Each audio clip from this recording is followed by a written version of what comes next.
The wheat. Ain't nobody will never remember this. I said, so he can't remember something. We here.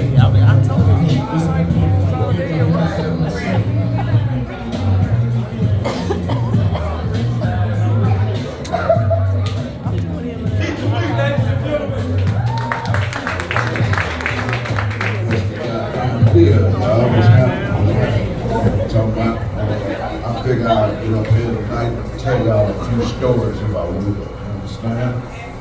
Well, I don't know about how many of y'all still hang with any of y'all homeboys from high school. I know I'm on my white boy Ricky Schroeder shit with the squeezed Astro hat up in the front. Nothing wrong with the white boy people shit. I got to touch my family. Shout out to that boy Cecil in Mississippi. But at the same time, I don't know if y'all quite hang with any of y'all old school homeboys, because it could have advantages and it could have cons to it as well. Like for instance, I have a guy I've been knowing for about 20 years, one of my homeboys I would say. But it's 2023, this nigga still sell crack and he cockeyed and he talk with a lisp and he stutter a whole lot. I'm not making fun of him. We call him Lil Fried Eye. That nigga is retarded. He said, man, dog, you better go down there. That I just floated back and forth, dude, left to the right. He said, man, you better hurry up, dog. He said, dog, every 2 seconds. Man, dog, for real, dog. He said, man, go down there and get some of them waters. They 24 packs, three of them for a pack on sale. Them nigga walrus, man. I said, who? He said, them nigga walrus. I said, you mean Niagara, nigga? What the fuck are you talking about? But I'm so serious, he retarded. But anyway, I know everybody got crazy family that they can relate to.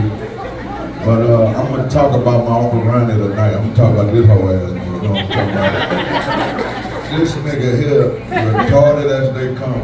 My grandma used to say when all the other kids used to get off the bus, they used to have a report card. They'd be having A's and B's and she'd be breaking bread with them.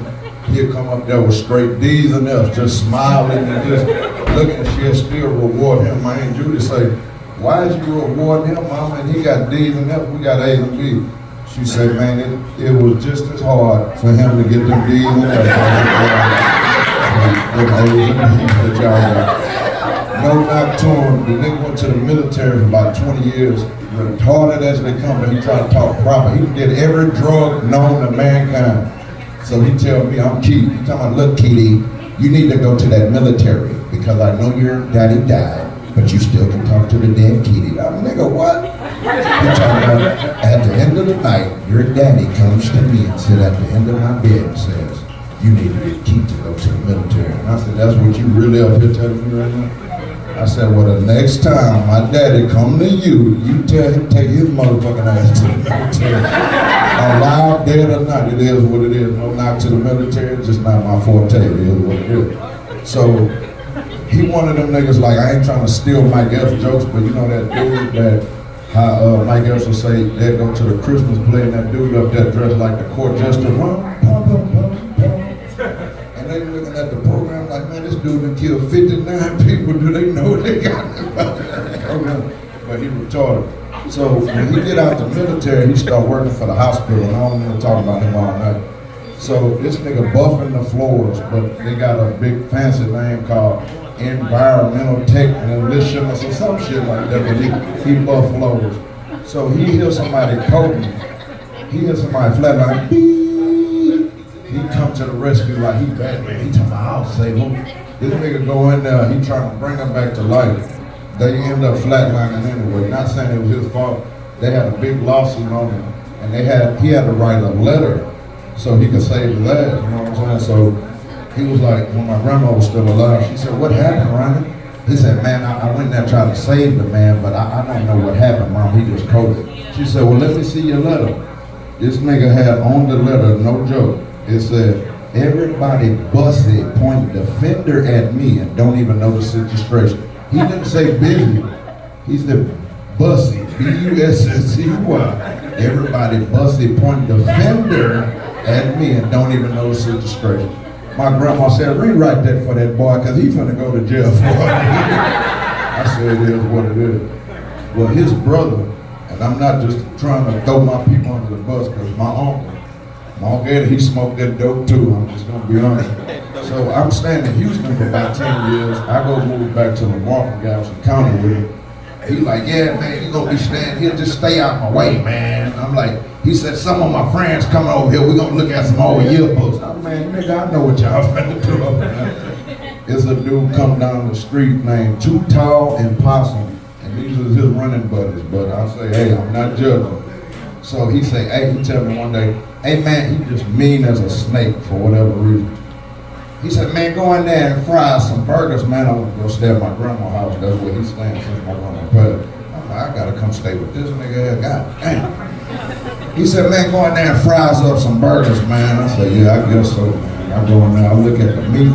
The meat not brown, it's chocolate brown. I said, ain't nobody in that nasty toe-man part of the packing ass shit. He talking like, well, just dig through and see if you can find some pink or something, man. Just, I said, no, I'm not eating that shit on here.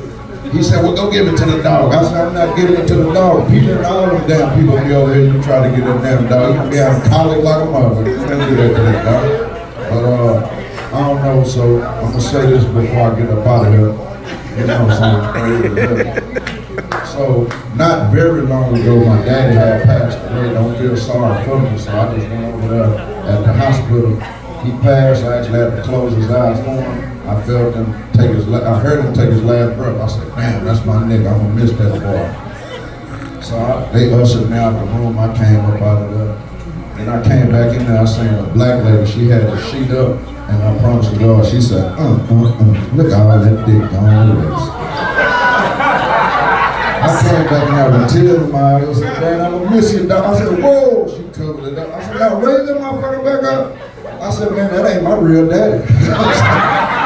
I might got a crawfish tail. I said, that was a whole 2 lobster tail. I said, I want that motherfucker, take that motherfucker off him and put that on me with the quickness, like for real.